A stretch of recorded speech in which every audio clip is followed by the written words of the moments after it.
Assalamualaikum, salam sejahtera dan selamat kembali semula ke channel Abang. Terima kasih sangat-sangat sudi nak dengarkan cerita yang Abang nak sampaikan hari ini.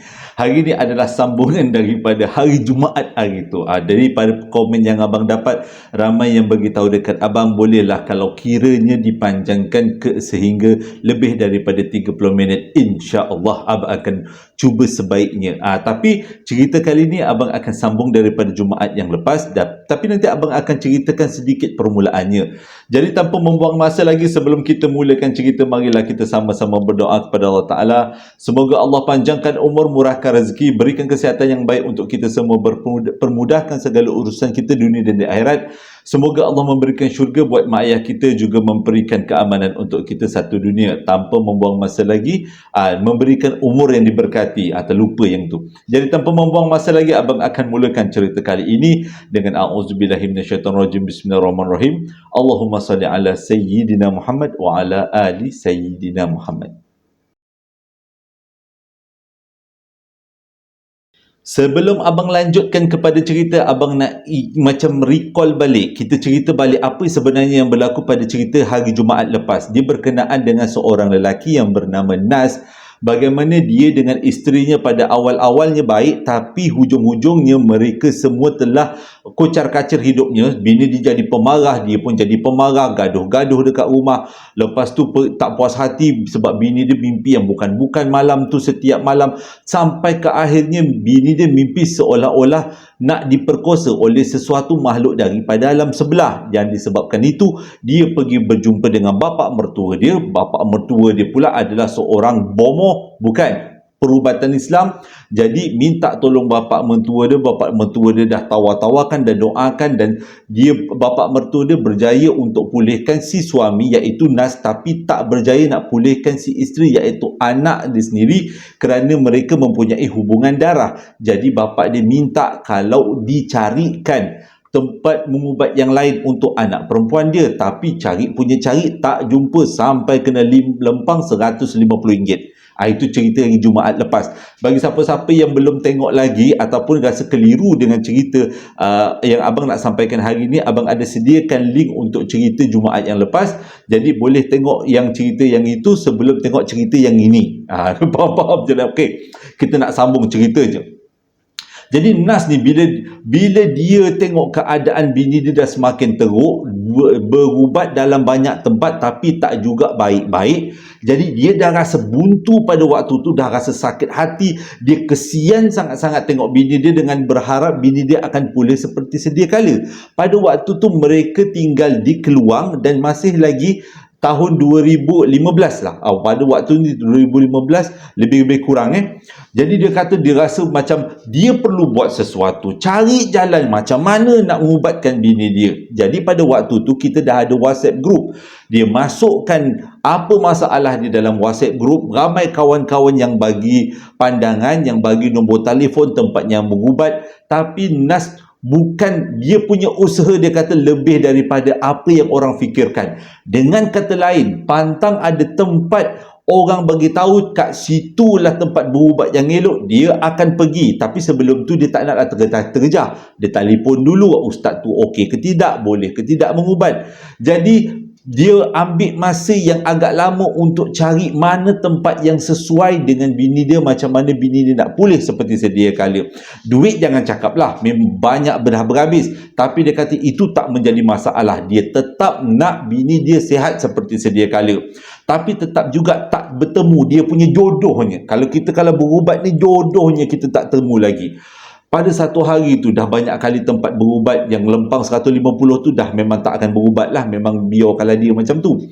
Satu hari tu dia dah banyak ikhtiar, tempat dah banyak pergi, dapatlah dia satu nombor. Dia kata yang ni orang mengubatnya ramai kata bagus. Nama dia orang panggil Wak, tapi abang lupa Wak apa dia ada beritahu. Dia kata, Nas kata orang yang mengubat ni Wak, dengan kata lain orang Jawa, duduknya dekat Sempang Renggam, Bukit Nyamuk. Jadi kalau Wak tu tengok cerita abang ni, respon-respon lah. Takut nanti kalau ada orang yang nak mengubat dengan Wak kan, ramai juga yang minta abang beritahu. Sebenarnya ada kalanya si pemberi cerita beritahu, ada yang setengah daripadanya dia tak beritahu. Tapi untuk cerita ni nanti abang tamatkan ceritanya. Okey. Jadi Nas ni pun bila dapat nombor telefon daripada Wak Bukit Nyamuk ni, dia pun telefon lah. Bila dia bertelefon dengan Wak tu, baru cakap Assalamualaikum. Wak tu terus cakap, Wak dah tahu. Macam cerita Nujum 4 Belalang sikit lah. Dia kata, Wak dah tahu semuanya apa yang engkau alami. Jadi tak payah kau nak cerita panjang-panjang, kau sediakan beberapa barang yang Wak minta.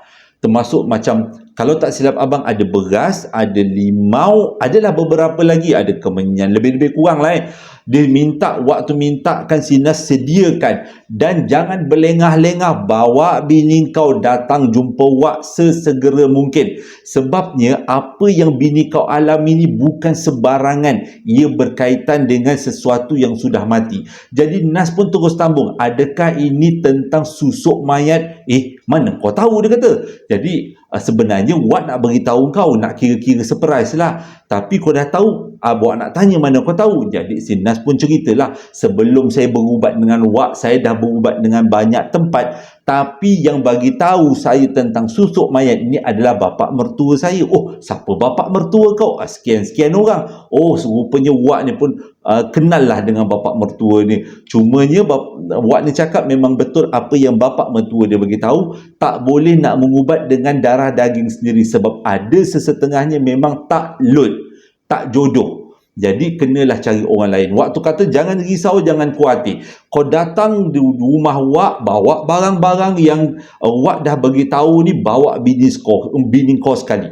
Jadi bila dengar macam tu, Nas rasa macam semangat. Sebab cara Wak tu bercakap memang betul-betul memberikan harapan. Jadi pada hari yang ditetapkan, dia pun cakaplah dengan anak-anak, jom kita bawa mak engkau ni. Dia kata kita kena berubat, bapa dah jumpa, ayah dah jumpa, tempat yang sesuai iaitu dekat Bukit Nyamuk. Lepas tu, bila nak cakap dengan bini dia, belum cakap lagi baru nak cakap dengan bini dia boleh sound macam ni. Awak kalau nak bawa saya berubat ke mana-mana, saya tak nak ikut. Saya tak sakit. Awak faham tak? Saya tak sakit. Jadi saya tak nak ikut ke mana-mana awak pergi. Kalau awak nak bawa berubat, waktu tu Nas dah rasa buntu. Kalau cakap nak pergi berubat, sah-sahlah bini dia tak nak ikut. Puaslah dia fikirkan idea dia, tiba-tiba anak dia cakap, "Yah," dia kata, "apa kata kita tipu mak? Kita cakap dengan mak, kita nak ajak dia pergi tengok bola." Sebab mak dia orang ni memang suka kaki bola. Kalau tengok live bola tu memang dia paling seronok. Jadi bapak dia, ayah dia kata, Nas pun kata, betul, kita tipulah mak kau, kita nak pergi tengok bola. Kita pakai baju bola ramai-ramai. Oh, anak dia kata, set, tak ada masalah, asalkan mak baik seperti sedia kali. Jadi pada hari yang kedua dah ditetapkan tu, dia cakap dengan bini dia. Dia kata, awak, kita nak pergi tengok bola. Awak suka tengok bola kan? Jom, kita nak pergi tengok bola. Bini dia pandang, ada perlawanan ke? Dia kata, oh tahu dia. Kata, oh ada perlawanan tambahan. Jomlah kita pergi tengok bola. Tengok, saya dah pakai baju bola. Anak-anak pun dah pakai baju bola. Jomlah kita pergi tengok bola. Jadi bini dia pun terkebil-kebil, matanya dia besar-besar kecil, besar-besar kecil kan. Jadi dia kata, boleh. Dia kata, jom kita pergi tengok bola. Dia kata. Jadi suami dia cakap, Nas cakap, awak tak nak tukar baju bola sekali ke? Kita sama-sama semangat nak tengok bola. Tak perlu. Dia kata, aku kalau nak tengok bola, aku tengok aja. Asalkan kau jangan bawa aku pergi tempat orang nak merubat, aku tak redha, dia kata.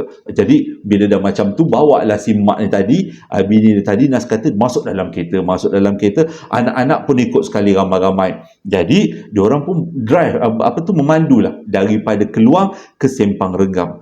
Mula-mulanya keadaan baik. Bini dia pun rasa macam seronok lah nak pergi ikut, kononnya nak pergi tengok bola. Tapi bila dah setengah jalan, dia perasan, dia kata, ini tengok bola apa ni, jalan lain macam ni, aku tak pernah kenal jalan ni. Dia kata, engkau biar bercakap betul-betul, kau nak ajak aku pergi tengok bola, aku sebenarnya kau nak pergi tempat lain. Dia kata, tengok bola ni, awak jangan risau, kita pergi tengok bola, jangan risau, ini jalan ni jalan shortcut. Dia kata.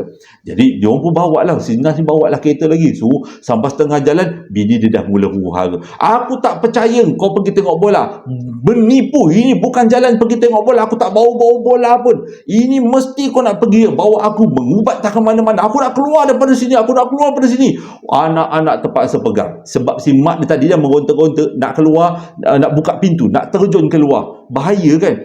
Jadi Nas jaga je pintu, kunci pintu, jangan sampai bini dia meloncat keluar daripada kereta. Anak-anak pegang, sambil-sambil tu baca selawat, baca Allahu Akbar. Mak dia dah meronta-ronta. Nas kata dia keadaan pada waktu tu sangat kritikal, sebab sambil nak memandu, fokus dalam memandu, pada masa yang sama nak pastikan si isteri ni dalam keadaan yang baik dan tak terjun daripada kereta. Sebabnya anak-anak, walaupun anak-anak pegang pada waktu tu, anak-anak pun bukanlah kudurat kuat sangat, budak-budak lagi kan. Jadi maknya meronta-ronta, jadi sepanjang jalan tu anak-anak dengan nas sekali baca selawat Allahu Akbar, siap azan sekali untuk tenangkan si mak ni tadi daripada terkeluar daripada kereta. Jadi sampailah dekat Sempang Renggam, rumah Wak tu. Bila sampai dekat situ azan maghrib tau. Jadi si Nas pun keluar daripada kereta, anak-anak pun keluar daripada kereta. Ingat kan nak bawa si isteri ni, mak ni tadi nak keluar daripada kereta. Aku tak nak keluar, dia kata. Bawa aku pergi stadium, aku tak nak keluar, aku tak nak keluar. Buat macam mana aku tak nak keluar. Disebabkan si suara mak ni tadi kuat sangat, sampaikan Wak daripada dalam rumah tu keluar daripada rumah. Dia mungkin nak bersedia sembahyang maghrib, tapi tengok dengan orang bising-bising dekat rumah bawah kan, dekat luar rumah, dekat pekarangan rumah dia pun turun lah. Bila dia turun, dia tengok si isteri ni tadi merontok-rontok, memaki hamun Wak, memaki hamun suami dia. Jadi Wak pun cakaplah dengan Nas, kau jangan risau, dia dah tak boleh buat apa-apa. Kawasan rumah ni aku dah pagar.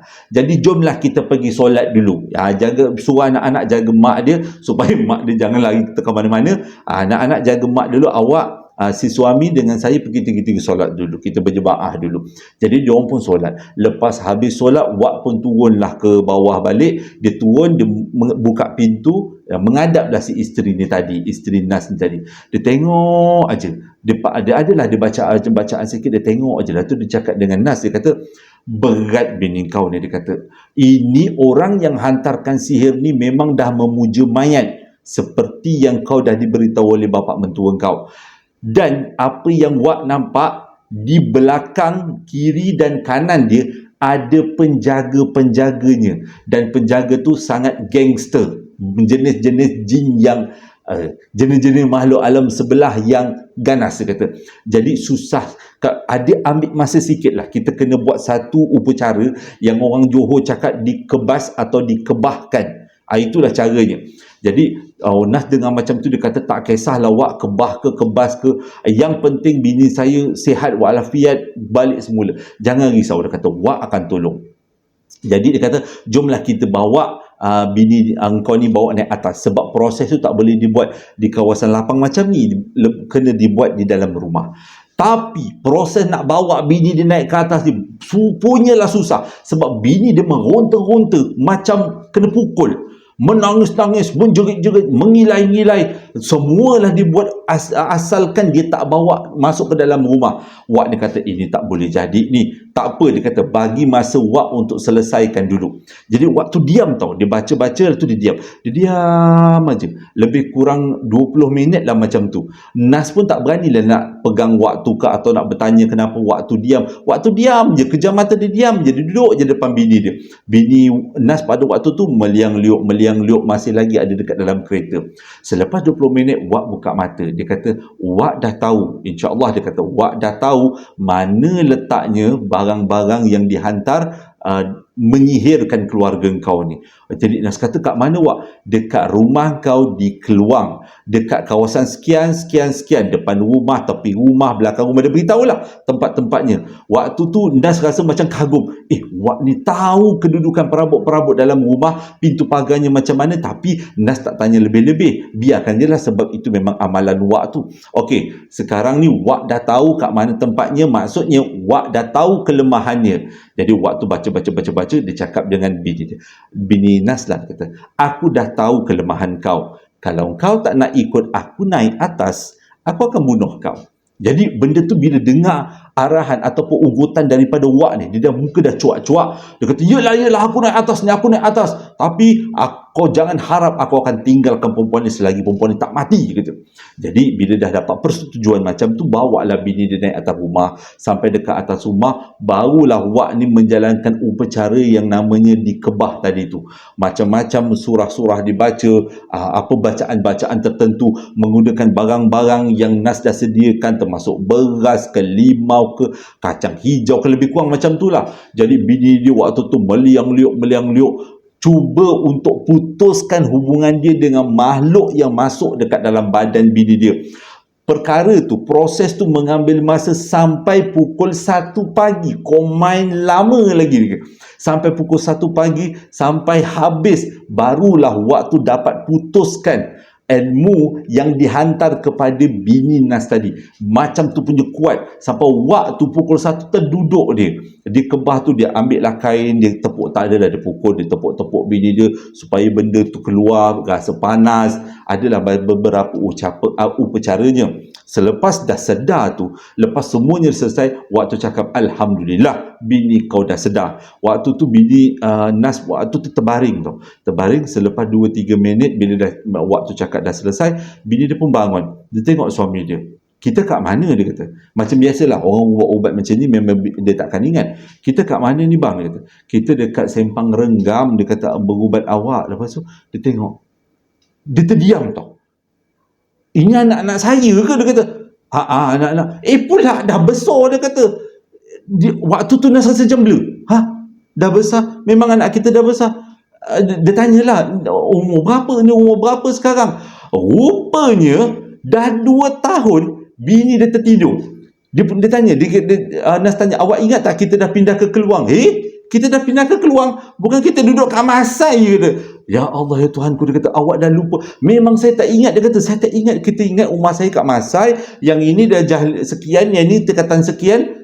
Tak sangka pula dia dah besar. Memang Nas tanya dengan bini dia, ingat tak dalam masa 2 tahun ni? Tak ingat. Apa pun dia tak ingat. Ingat tak kita pindah sebab apa, awak sebab apa?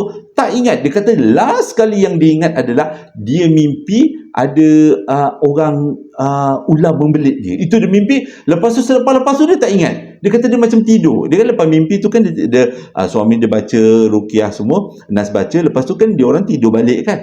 Sampai situ je dia ingat. Dia kata lepas tu dia tak ingat. Tahu-tahu anak dah besar, dah pindah.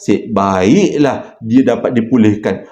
Dah tu Nas pun tanya dengan awak, wak betul ke bini saya tak ingat? Betul, bini kau tak ingat. Dalam masa 2 tahun ni sebenarnya badan dia diambil oleh orang lain. Dan memori dia sewaktu 2 tahun waktu korang semua hidup dekat Keluang, dia dah tak ingat. Waktu tu bini dia blur. Anak-anak baiklah anak-anak ada. Anak-anak ingatkan, ceritakan apa yang berlaku. Dan selepas tu bila dah selesai semuanya, Nas rasa bersyukur sangat. Dia tanya dengan wak tu, benda tu boleh balik semula ke wak? Boleh balik semula. Tapi ada cara macam mana nak kau putuskan betul-betul. Yang pertama, engkau sendiri yang kena pagar rumah engkau, gunakan kacang hijau yang wak bagi ni. Yang kedua, malam ni kau jangan tidur. Duduk sebelah bini kau. Sebab bini kau dalam keadaan yang gelisah. Itu adalah proses dia nak putus dengan ilmu yang nak dihantar. Tentang ingatan bini kau, tak apa. Dia ambil masa untuk ingat. Akhirnya nanti dia akan ingat dalam 2 tahun yang dia lupa tu. Dia sebenarnya ingat memori tu ada. Cuma nak panggil balik memori tu agak makan masa sikit.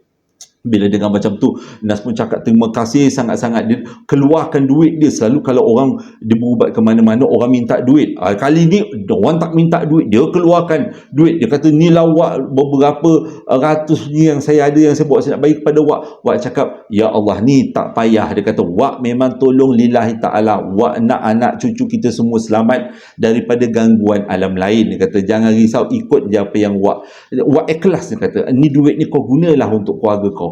Jadi dah macam tu, diorang pun baliklah, bersiap sedia nak balik. Cuma waktu cakap dalam perjalanan balik nanti kau jangan tegur-tegur kalau ada benda-benda pelik berlaku. Jadi bila dengar pesanan macam tu, Nas pun kata okeylah. Jadi dalam perjalanan kereta tu, sepanjang perjalanan, anak-anak dan juga Nas cuba untuk ingatkan si isteri tadi. Si isteri ni betul-betul rasa dah sihat, Alhamdulillah. Sepanjang perjalanan tu, nak daripada ke Sempang Renggam, Bukit Nyamuk tu nak ngala ke Keluang, macam-macam dia orang bercerita, tergelak-gelak sambil menangis. Anak-anak kadang-kadang menangis, rasa terharu sebab nak ingatkan si mak ni tadi. Alhamdulillah mak betul-betul dah sihat. Mula-mula tak perasan benda pelik yang berlaku. Sebenarnya sepanjang perjalanan ada satu benda pelik yang berlaku. Bila dah pertengahan jalan, barulah Nas perasan, iaitu kereta dia lambat. dah tekan minyak penuh, maksudnya dah tekan pedal minyak tu sehabis-habisnya, tapi dia berjalan setakat 80 km sejam aja. Macam dia bawa banyak sangat benda. Jadi Nas tak tanya, dia tak cakap apa, dia diam aja sebab waktu dah pesan. Itu yang perlu dilakukan. Jadi sepanjang perjalanan tu seronok sangat, dia tak pernah rasa seronok macam tu. Selama 3 tahun berturut-turut dia diganggu dengan keadaan keluarga dikucar kacir. Tapi sebelum dia pergi balik daripada rumah Wak tu pesan macam ni, Wak tolong seikhlasnya dan Wak pulangkan apa yang dia dah hantar. Fahamlah, dia faham. Maksudnya Wak pulangkan tu ilmu yang orang tu hantar, orang tu akan dapat balik ilmu tu. Tapi dia kata, dia sakit hati, dia kata Nas sakit hati 3 tahun dia berana. Alah, tak kau lah, Wak nak pulang, apa dan lah kau menghadap sendiri dengan ilmu yang kau hantar.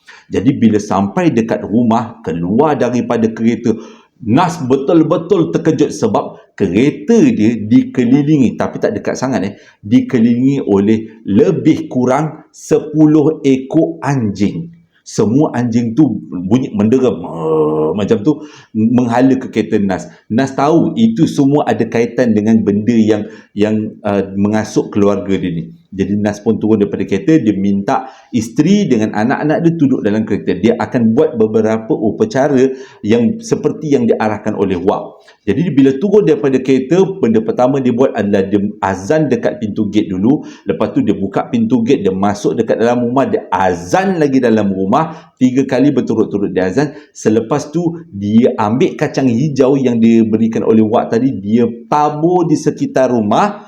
Itu adalah cara dia nak pagar rumah. Sewaktu dia tabur sekitar rumah tu, dia kata dia redha kalau dia nampak benda-benda yang bukan-bukan.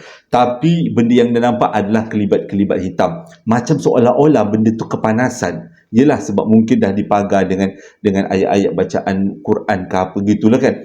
Jadi nampak bayang hitam. Tapi lepas habis pagar, diazan sekali untuk yang terakhir. Selepas tu dinyalakan semua lampu. Barulah dia cakap dengan bini, dengan anak dia, boleh masuk rumah. Tapi masuk rumah terus tidur. Jangan buat apa-apa. Seperti yang diarahkan, anak-anak pun ikut. Yang si isteri pun ikut. Dia orang pun semayang berjemaah bersama. Dan akhirnya si isteri tu pun tidur. Waktu pesan, isteri tu besok pagi akan lega. Cuma malam ni dia akan gelisah sikit sebab nak memutuskan ilmu tu. Jadi malam tu dekat atas katil, Nas duduk menghadap isteri dia. Isteri dia tidur. Tapi malam tu dekat pukul 2, pukul 3, isteri dia mula macam kena bakar. Mengeliang-ngeliuk. Tapi Nas diam aja. Dia baca je apa-apa bacaan yang boleh dibaca. Baca je. Sampailah suatu jam bini dia mengeliang-ngeliuk, barulah bini dia berhenti. Dan Nas terus juga berjaga sampai besok pagi. Bila azan subuh berkumandang, bini dia pun buka mata bangun. Dia kata dia rasa segar sangat. Dia tak pernah rasa macam ni punya segar. Dan dia rasa macam hidup dia dapat balik. Dia dah mula ingat sikit-sikit tentang dalam masa tempoh 2-3 tahun yang dia lupa tu. Jadi pagi tu diorang sangat gembira dan bini dia pun masak macam biasa sarapan. Oh, seronok sangat, semuanya dalam keadaan yang elok. Tengah-tengah bini dia masak, tiba-tiba waktu tu Nas ada dekat depan, dekat ruang tamu. Tengah-tengah bini dia masak, tiba-tiba bini dia menjerit-jerit. Bang, tolong. Anak-anak yang masih lagi tengah tidur waktu pagi tu semuanya menyerbu ke dapur. Sebab si mak dia tadi menjerit dalam keadaan yang macam kesakitan dan ketakutan. Bila sampai dekat dapur, bini dia tengah, tangannya buat macam ni. Dia macam ni. Jadi mula-mula sambil tengok Allah, bang kenapa ni bang? Waktu tu Nas tak perasan lagi. Bila Nas mendekat bini dia, datang dekat kat bini dia, dia nampak sesuatu yang sangat pelik. Dekat tapak tangan ni keluar benda hitam tau. Dia kata benda hitam tu macam nak keluar. Macam mula-mula nampak macam rambut. Lepas tu nampak macam bontot. Bukan. Nampak macam badan.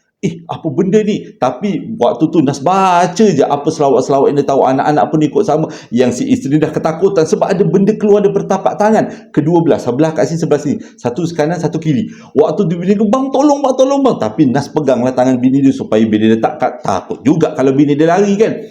Selepas benda tu habis keluar daripada dua belah tapak tangan, rupanya adalah kedua-duanya belalang. Apa tu? Bukan belalang, tapi apa? Bukan senggugut, apa lah tu senggugut pula ni, pelesit.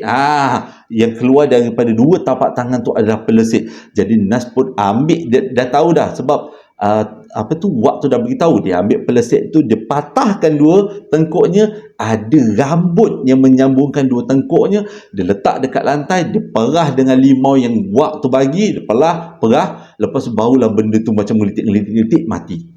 Baru dia nampak waktu tu memang betul-betul luar jangkaan, macam mana dekat dua tapak tangan keluar dua ekor pelesit. Waktu tu memang betul-betul menakutkan. Ambil pelesit tu, tanam kat luar, biarkan dia mati macam tu je lah. Jadi waktu tu tengok juga, Nas tengok tapak tangan bini dia tak ada apa-apa kecederaan, cuma dia keluar pada dua benda ni lah, dua tapak tangan. Jadi diorang pun beraktiviti lah, terus masuk sarapan, lepas sarapan mandi, lepas siap-siap tu semua, Nas pun nak keluar daripada rumah, nak beli barang, nak beli lauk, sebab bini dia kata dia nak masak. Bila dia keluar daripada rumah, sekali lagi dia terkejut, dekat depan pintu rumah dia ada 3 ekor lagi pelesit. Jadi dia pun ambil pelesit tu, patahkan tengkuknya, buat macam tadi, perah limau, lepas tu dia tanam, barulah dia keluar daripada rumah.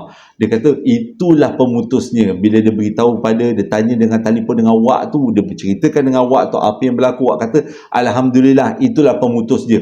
Dia hantar 5 ekor pelesit dekat rumah kau, semata-mata adalah untuk menyebabkan keluarga kau kucar kacir. Okey, itu adalah kesudahan cerita je. Baru abang nak beritahu macam mana semua benda ni berlaku.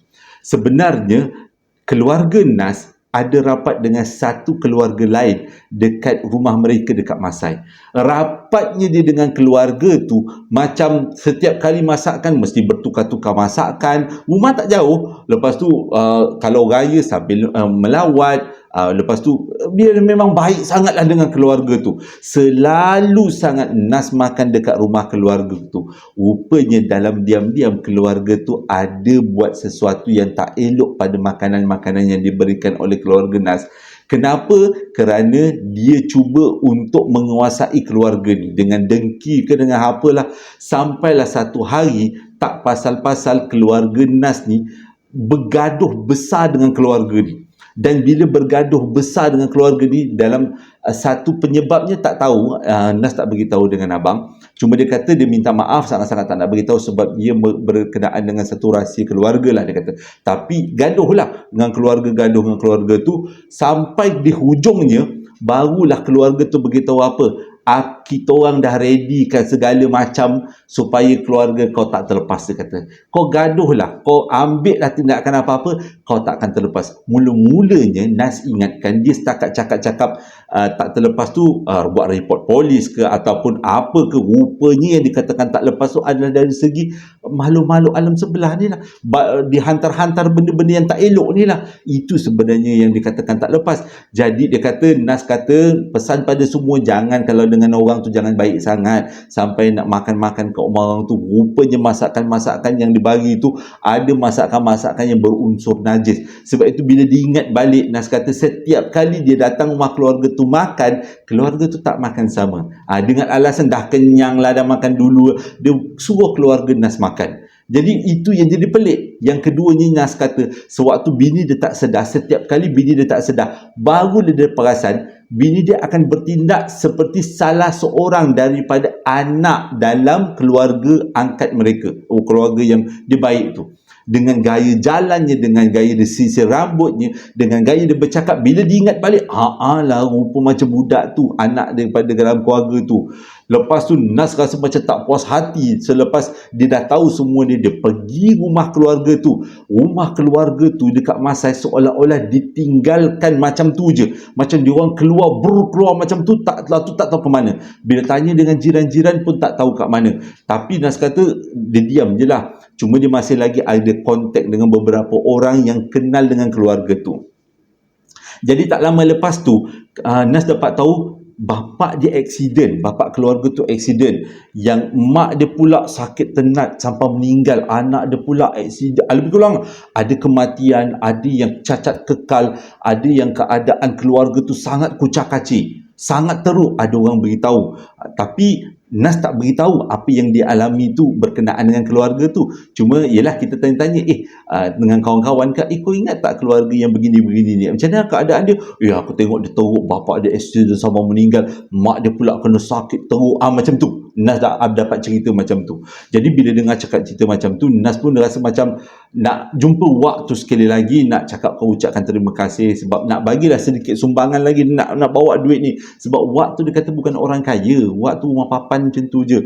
Jadi dia bawa lah sejumlah duit, pergilah ke Bukit Nyamuk nak cari waktu. Waktu dah tak ada dekat situ, dah tak tinggal dekat situ. Jadi kepada siapa-siapa yang tanya dengan abang mana waktu tinggal, nak minta nombor telefon waktu, nak berubat, abang pun tak tahu. Yang si pemberi cerita Nas pun tak tahu. Yang bagi cerita ni Nas bayar abang, tapi dia dah baru dapat cucu, kahwin awal. Terima kasih sangat-sangat dengarkan cerita panjang kali ini.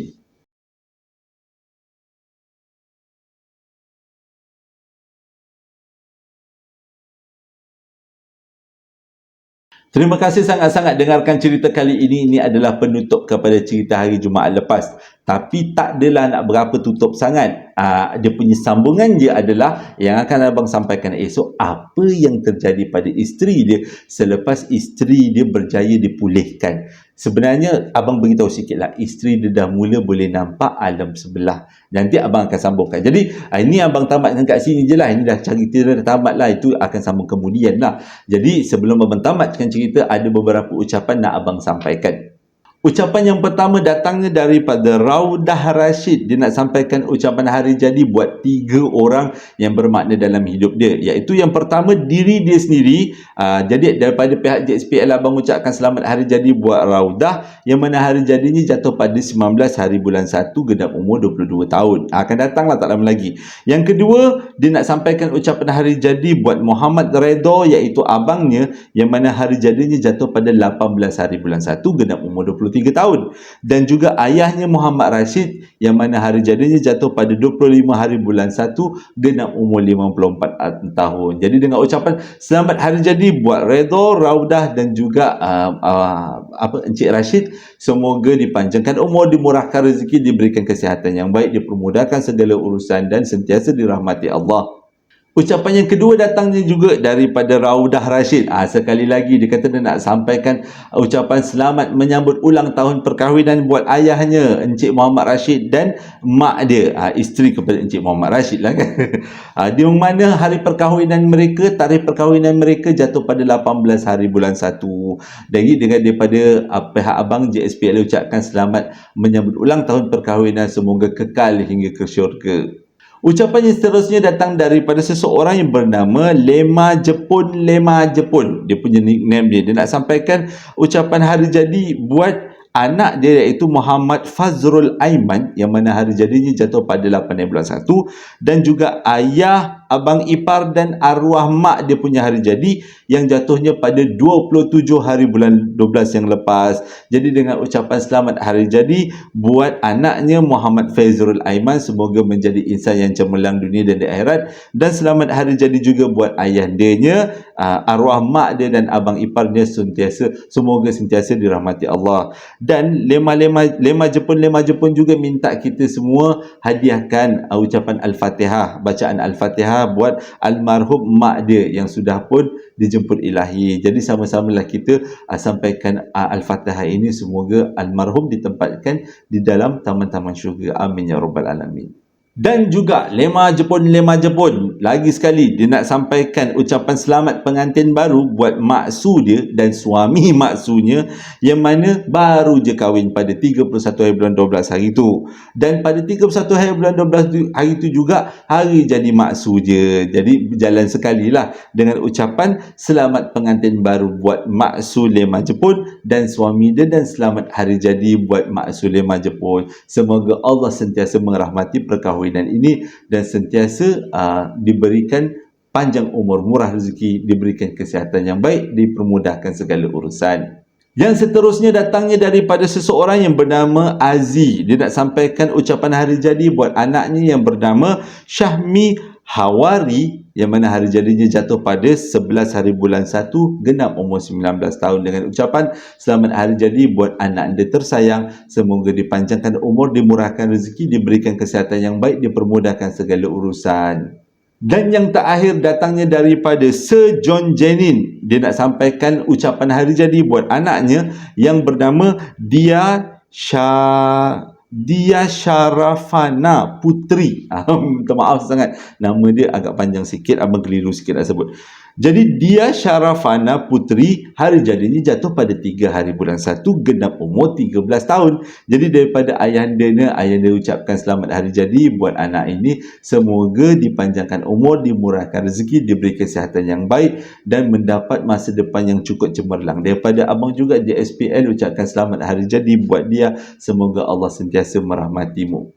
Terima kasih sangat-sangat dengarkan cerita yang abang sampaikan hari ini. InsyaAllah nanti abang akan sampaikan satu sambungannya apa yang terjadi dengan isterinya, tapi tidaklah begitu kritikal macam cerita dua yang sebelum ni kan. Dia tak adalah ada kaitan sangat, tapi masih lagi mempunyai kaitan dari segi apa yang terjadi pada isterinya, selepas tu kelebihannya boleh nampak alam sebelah. Okey, hingga berjumpa lagi dalam sehari akan datang. Esok lah hari Selasa. Ini akan hari pertama kan dalam hari Isnin. Semangat hari pertama hari Isnin. Abang harapkan ceritanya dapatlah menghiburkan kita buat kerja. Assalamualaikum warahmatullahi wabarakatuh.